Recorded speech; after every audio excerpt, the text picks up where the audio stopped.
Добрый день, уважаемый Игорь Афанасьевич. Добрый день, аудитория сайта, информационного сайта Ясия и телеканала НК Саха. Сегодня в студии Сахамедиа очередной выпуск программы «Главный вопрос», составленный по письмам наших читателей. Игорь Афанасьевич, мы предлагаем немножко изменить формат нашей программы.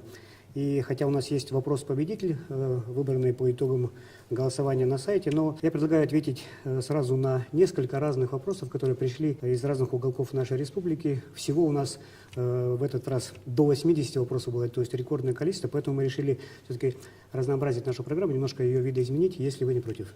Добрый день. Конечно, я не против, потому что сегодня очень важно, когда речь идет об обратной связи, вопросы жителей республики в адрес руководства республики, это же показывает определенную температуру, определенное настроение людей, и особенно когда руководство республики в лице и главы, и правительства, и министерства, и ведомства, все-таки мы должны понимать, какие проблемы они актуализируются, на каком месте они находятся. Поэтому абсолютно правильно позиция, которую вы выбрали. И вопросы возникают иногда очень серьезные, очень важные, где можно оперативно вмешиваться. Есть вопросы, которые связаны с перспективой нашего развития.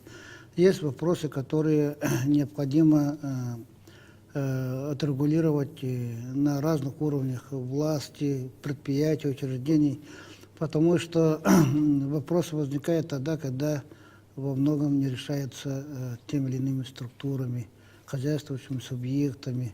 Поэтому важно. Но мне обычно советуют, чтобы вы, глава республики, слишком не вникайте там так называемые текущие вопросы, так называемые вопросы, которые могут решать на уровне поселений, районов, на уровне министерств и ведомств.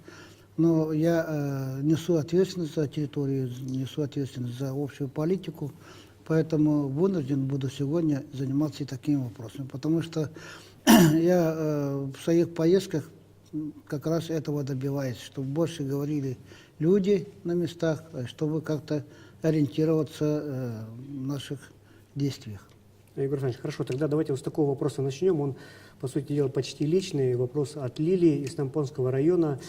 Она сирота и пишет, что встала на учет на квартиру в Тампонском районе. И в администрации ей сказали, что она опоздала и что жилье может получить только через 3 года. Сейчас вот Лилия переехала в Якутск и хочет здесь прописаться. И вопрос у нее такой, может ли она здесь встать в очередь на получение жилья как сирота? Ну, вопрос конкретный, и ответ такой же. Она может встать на очередь в городе Якутске. Вначале механизм был достаточно сложный, только по месту прописки, по месту проживания. Но в последующем мы все-таки приняли такие решения, что допустили возможность переезда детей-сирот в Якутск, если у них такая возможность есть, и получить квартиру здесь, в Якутске. Только надо вставать на очередь здесь, в городе Якутске. Это первый конкретный ответ на этот вопрос. Судя по вопросу, она еще не встала на очередь. То есть да, но она переехала уже, да. Значит, да, пусть это идет в администрацию, встает на очередь. Это первое. Но второе, параллельно возникает вопрос вообще строительства жилья для детей-сирот. Здесь детей-сирот. И здесь мы последние годы этой темой занимаемся. И притом много занимаемся. Здесь есть определенные требования из закона Российской Федерации. Хотя закон это существовал и раньше, но мы долгие годы не занимались. Долгие годы вообще жилищными проблемами в целом не занимались. Но вот последние годы появилась определенная возможность заниматься строительством жилья для наших людей, сносом аварийного жилья, ну, соответственно, для детей-сирот. Поэтому, помните, вот начало 10-х годов мы вкладывали большие средства денег, чтобы решить эту проблему. Мы в год давали ключи более 1000 детям-сирот. Это такой был, ну, скажем, прорыв, серьезный шаг, да, прорыв, чтобы решить эту проблему. Но дети-сироты, они, к сожалению, у нас появляются, они растут, появляется потребность. Их сегодня где-то около 580 детям надо обеспечить В следующем году чуть меньше, чуть через 2 года чуть поменьше будет, но все равно эта потребность существует. Поэтому мы каждый год все-таки в бюджете предусматриваем средства. В этом году предусмотрели 660 миллионов рублей на строительство жилья для детей-сирот. Там есть определенные нормативы, по которым они получают. Но это не закрывает, конечно, полностью потребность. Прокуратура держит под контролем этот вопрос, поэтому мы постоянно над этой темой работаем. И думаю, что в ближайшие 3 года, в принципе, решим эту проблему в целом. Хорошо, Игорь Иванович, тогда продолжим жилищную тему. Вопрос от жительницы города Якутска Маргариты Николаевой. Почему в Якутске сложились одни из самых высоких цен на жилье? Ну, читатель наш имеет в виду в России, да, одни из самых высоких цен. И какие существуют механизмы поддержки бюджетников для решения жилищных вопросов, в первую очередь тех, кто работает в бюджетной сфере? Но мне будет сегодня сложно объяснять по механизмам поддержки бюджетников, в целом поддержки строительства жилья, потому что их достаточно много. И на федеральном уровне, и на региональном, на нашем уровне, включая молодых специалистов, включая социальные категории, включая выделение средств по ипотеке. Есть такие механизмы, которые работают. Поэтому сегодня нашим жителям дается возможность выбирать из них какой приемлемый механизм. Единственная проблема, которая сегодня существует, это, конечно, по той категории людей, которые имеют низкие доходы. Это проблема доступности финансовых средств, особенно ипотечных кредитов, это понятно. Поэтому вот бюджет каждый год пытается что-то придумать, в зависимости от возможности бюджета, поддерживать. Но по бюджетникам у нас были в свое время и так называемые пилотные проекты, были вопросы, связанные с поддержкой, с учетом стажа работы государственных служащих. Но механизм таковой, единый сегодня, к сожалению, не существует. В зависимости от формирования бюджета мы каждый год или совершенствуем, или пытаемся регулировать ту или иную сторону. Это во-первых. Во-вторых, по стоимости жилья, конечно, это естественно, потому что у нас жилье из чего строится? Строительных материалов, которые формируются за счет расходов электроэнергии, топлива, строительных материалов, которые доставляются издалека. У нас рядом просто под боком нету таких материалов. Кроме того, у нас все жилье по сравнению с другими субъектами строится на так называемых сваях, потому что вечная мерзлота не позволяет на ленточном фундаменте строить объекты. Все это вызывает определенное удорожание. Вот это и есть. Потом заработная плата у нас у людей, которые занимаются строительством, сопоставимо больше, чем в других субъектах Российской Федерации, так и как в целом по Якутии выше, чем в среднем по Российской Федерации. Это все вкладывается в стоимость жилья, поэтому это естественная, объективная причина дороговизны квадратных метров жилья. Но при всем при этом мы все-таки стараемся прослеживать, проконтролировать. Если Дальний Восток брать, то мы не так уж имеем разницу роста по стоимости жилья. Если брать северные регионы, то то же самое. Поэтому здесь есть объективный фактор, по большому счету. А уменьшать стоимость квадратного метра, чтобы иметь свободные деньги и покрывать за счет бюджета разницу, таких средств, конечно, у государства нет. Вопрос от Кирилловны Саргаланы Федоровны, тоже из города Якутска. Ну, мы об этом тоже говорили с вами, и пресса об этом много пишет, но вопрос, тем не менее, пока как стоит, не движется. Да, когда начнется, и просто люди не замечают этого, когда начнется полномасштабный снос одного из самых неблагополучных 17-х кварталов столицы республики, и какие планы у компании «Джода», если вы можете об этом сказать, у администрации столицы республики вот по этому серьезному вопросу? Но здесь разговоров много, конечно. Да. Но, как обычно, в таких случаях, когда что-то сложность появляется в республике, в целом на конкретных участках, на конкретных территориях, то они возникают по разным причинам. Да.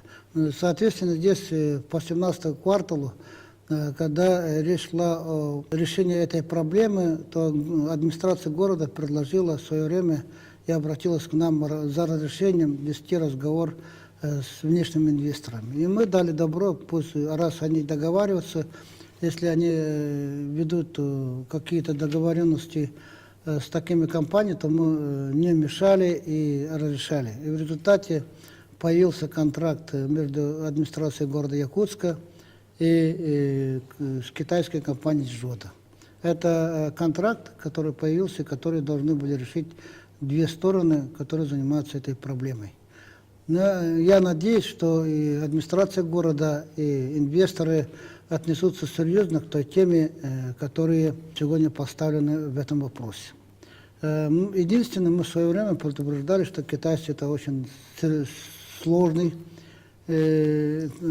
контрагент, да, очень сложные переговорщики со сложными условиями, потому что, к сожалению, при всех определенных условиях и долгих переговоров в течение более 20 лет ни один проект китайский не был реализован на территории Якутии, об этом все знают. Поэтому надо было выходить на более серьезный механизм обеспечения ответственности, чтобы начатая работа была завершена. Но, к сожалению, сегодня этот вопрос не отрегулирован до конца. И я надеюсь, что город найдет возможность продолжать этот проект для решения этой общей задачи, потому что заверения были даны населению, жителям 17-го квартала очень серьезные. Но, конечно, если проблемы возникнут, если город начнет здесь испытывать определенные трудности, сложности, то как по всем вопросам столицы нашей республики правительство вмешается. Хорошо, Игорь Александрович, давайте немножко расширим географию наших вопросов. Вот у нас очень много приходит из районов республики, из наследников вопросы по интернет-связи. Интернет развивается, оптоволоконные линии идут до районных центров. В этом году, в прошлом году, то есть степень интернетизации республики, она улучшается с каждым годом, интернет становится быстрее, становится дешевее. Но, тем не менее, на местах очень много еще вопросов. И, в частности, вот от Сергея Лазаревича Попова из Нижнеколымского района, он спрашивает, будет улучшено качество связи и скорость интернета Ростелекома в северных районах. И по стоимости тоже вопросы, потому что сегодня пользователи платят за данную услугу ежемесячно от 4 до 8 тысяч. Такой вопрос. Этот вопрос возникает везде, когда мы ездим по районам, встречаемся с людьми. Это естественно, и притом понимает, что в целом по республике идет такое интенсивное развитие, и люди хотят, чтобы все это развитие дошло до каждого населенного пункта, до каждой семьи, поэтому и ставят такие вопросы. Но если проанализировать ту работу, которую мы провели, и что мы намечаем сейчас делать, то мы много раз информировали, но и сегодня я хотел бы подчеркнуть, что главным является то, что мы в последнее время занимаемся оптоволоконной связью на основе конкуренции двух компаний, и в результате мы здесь продвинулись. Это не только город Якутск, это не только центральные районы, это южные районы, это западные районы, вплоть до Удачного сейчас работа ведется. Восточные районы мы скоро встретимся с министром связи, с господином Никифоровым на границе Якутии с Магаданской области, потому что оптоволокно тянется сегодня, который называется Магаданский экспресс или Восточный экспресс, в сторону Магадана, и мы там закончим проведение оптоволокна до границы Якутии с Магаданом. Это все дает возможность, это как магистральные линии, к которым будут присоединяться те или иные, уже как ветвь района населенного пункта. Там будет качество улучшаться, как сегодня происходит в Центральной Якутии. Так, но вторая половина нашей огромной Якутии, это северная часть, она не может подвергаться к таким технологиям, становить таким технологиям, как оптоволоконная связь, а там будет использоваться спутниковая связь. К сожалению, те спутники, которые геостационарно висят на территории Якутии, или те спутники, которые запускаются в последнее время над Якутией, они очень неустойчивы. Неустойчивы в своей орбите.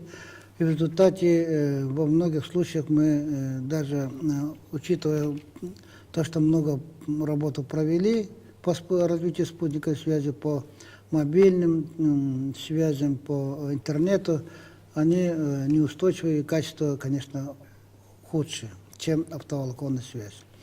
Поэтому мы сейчас провели большое рабочее совещание с министром связи, вот недавно, в городе Москве, и определили, чтобы подрядчики, типа как Ростелеком и другие, все-таки обратили внимание на спутниковую связь. Мы даже вышли с таким предложением, что недалеко от нас работают японские спутники, это иностранные спутники, они более, как бы, на наш взгляд, более устойчивые, поэтому мы вышли с предложением, чтобы нам разрешили арендовать те или иные спутниковые стволы у иностранных наших партнеров, чтобы улучшить связь.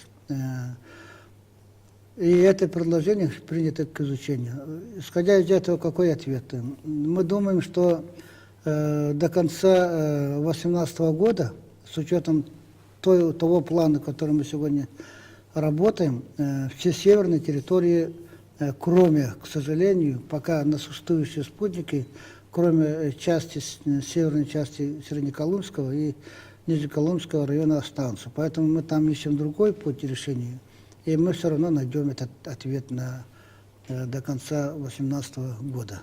То есть мы планируем, что до конца 2018 года по спутниковой связи в целом по республике качество улучшится. Так, поэтому мы решаем две задачи. По центральной Якутии, западной и южной части, восточной части сейчас по трафикам стоимость уменьшается постепенно. Если посмотреть 4 года назад или 3 года назад и сегодня сравнить тарифы, то они кратно уменьшились. Это все люди понимают. И примерно такая же работа пойдет и по спутниковой связи. Поэтому вот недавно был в депутатской, в Устьянском районе, и там представители таких наследников, как Томат, Нижнеянский и так далее, это на берегу Ледовитого океана, они тоже имеют. У нас в республике интернетом охвачено 95% населенных пунктов. Это очень хороший, неплохой показатель, но качество требует улучшения. По мобильной связи то же самое. То есть в любом населенном пункте сегодня мобильная связь в основном из 3 операторов, МТС, Мегафон, Билайн как бы есть. Но качество требует улучшения. Вот на эту тему мы как раз вели разговор и будем дальше заниматься. То есть у нас есть видение, как улучшить, у нас есть направление, как действовать, и при этом действовать с точки зрения улучшения качества, снижения тарифов, это есть. Нам необходимо определенное время. Вот этим и сегодня занимаемся. Но при этом тут можно, наверное, подчеркнуть, что республика здесь не тратит фактически своих ресурсов. Да, мы здесь сегодня ведем работу, чтобы непосредственно инвесторы под бизнес работали по развитию связи в республике. Вопрос от Петрова Ильи Анатольевича из Сунтарского улуса. Тоже касается работы российской компании, в частности Россельхозбанка. В Сунтарском районе закрыли филиал Россельхозбанка, как утверждает наш читатель, из-за недобросовестного работника. И сегодня товаропроизводителям приходится ездить в город Нюрба, который находится где-то примерно в 170 километрах от Сунтара и в 330 километрах от Вилючана. Да. То есть оттуда наш читатель. Он спрашивает, нельзя оставлять товаропроизводителей сельхозпродукции такого большого района без филиала Россельхозбанка. Как вы можете ответить на это? Мы сегодня понимаем беспокойство с точки зрения банковского обслуживания. Эта тема, она возникла уже давно. Прежде всего, мы испытывали года 3-4 назад уже по отношению филиалов Сбербанка. Я вынужден был тогда встречаться с Грефом Германом Оскаровичем, чтобы те расчеты, которые были связаны, закрыть все филиалы Сбербанка в наших районах республики, мы приостановили этот процесс. Но, с другой стороны, во многих северных районах, с учетом разных причин, но главная причина не это, как бы сейчас говорили, недобросовестность работника, а именно финансово-экономическое состояние филиалов, которые не могут Рентабельных филиалов, да, просто, рентабельности, заработать деньги на свое существование, поэтому они закрываются. Такую же позицию занял сегодня и Россельхозбанк. Хотя Россельхозбанк является как бы оператором для аграрников, для сельскохозяйственных. Сельхозтоваропроизводителей, да. Но понимая угрозу о том, что отсутствие банков, это не только для сельского хозяйства, это речь идет о зарплате людей, речь идет об обслуживании населения по разным платежам, поэтому было принято решение вести переговоры с руководством Министерства связи, как я говорил уже, с министром связи встречались, и там с приглашением представителей банка Связьбанк, или там Почта-банк сегодня уже будет открываться. И мы договорились, что на территории Якутии в районных центрах будут везде открыты филиалы Почта-банка, чтобы обслуживать население по всем направлениям, в том числе мы требуем, чтобы они обслуживали как операторы других банков. Вот эту работу сегодня ведем. То есть вот эти пустующие ниши, если, допустим, Да, мы Сбербанк думаем, или что Россельхоз найдем, потому что будут Почта-банк заполняться. для этого было в свое время и создано. Егор Афанасьевич, ну вот в прямом и в переносном смысле больной вопрос вот, от Василия Семена Петровича из города Якутска. Уже об этом много пишет и пресса, и наши читатели вопросы задают. Когда в Якутске все-таки построят онкоцентр, на какой стадии сейчас начало строительства, проектировка, согласование, как идет работа с федеральным центром? Ну, вы знаете, что сегодня вообще по медицинским учреждениям в республике работа проведена очень большая. У нас появились такие медицинские учреждения, как ну, то, что мы видим, это те, которые были построены еще в 90-х годах, 2000-х годах. В последнее время появились такие крупные объекты, как туберкулезные центры по взрослым и по детским направлениям. Кроме того, кардиологические больницы мы построили. Но будем дальше работать. И тем более в прошлом году я подписывал указ главы республики о том, что нам необходимо, учитывая возможности и опыт наших врачей, которые стали очень хорошо заниматься высокотехнологичной медициной, и с учетом приоритетов заболеваний, которые у нас есть, ну, на первом месте находятся кардиологические, сосудистые заболевания, на втором месте, к сожалению, смертность идет от внешних влияний, ну и еще вот онкологические заболевания.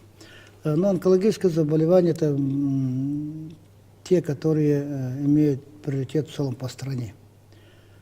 Поэтому технологии лечения или выявления этих заболеваний очень сложные. Поэтому мы давно вынашивали эту идею, мы даже 2-3 года назад хотели начать строительство, но там разные факторы, в том числе и собственные наши споры, как бы отодвинули строительство этого онкоцентра.